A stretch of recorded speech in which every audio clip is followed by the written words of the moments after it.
chers collègues députés, j'aime bien le titre d'une chanson d'un musicien congolais qui s'appelle Wazekwa, qui avait dit « Que demande le peuple ?» Quoi ça? Que demande le peuple?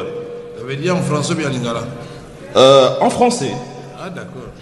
Je pense qu'on doit toujours se poser cette question, avoir la réponse et travailler en fonction de ce que veut le peuple.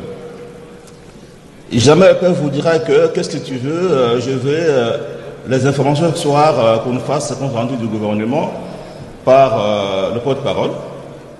Mais je vois ici, quand je vois la gestion des comptes, il y a des ministères tels que communication qui dépassent les 3000% leur budget. Mais quand vous regardez ce que veut le peuple, c'est quoi?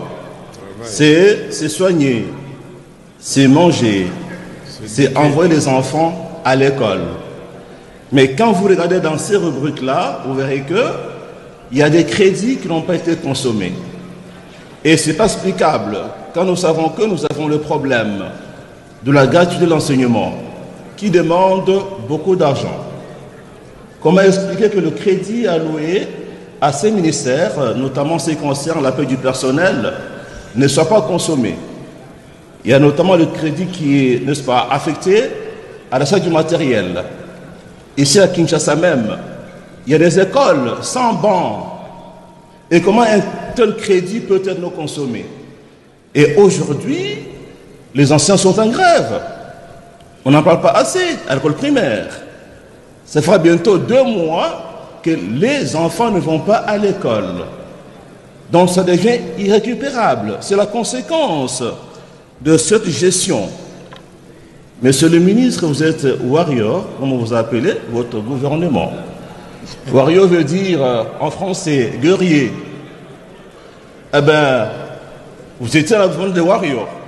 Passez. Ça veut dire guerrier.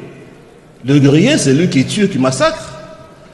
Moi, je pensais que vous deviez massacrer la misère. Mais par contre, vous avez massacré le peuple. Parce que vos priorités étaient ailleurs. Et à ma connaissance, chers collègues, on nous appelle autorité budgétaire. Et qui dit autorité fait penser à une sanction. Mais jamais on a sanctionné le gouvernement ou bien le ministre de budget et des finances pour ces dépassements. Et ça devient une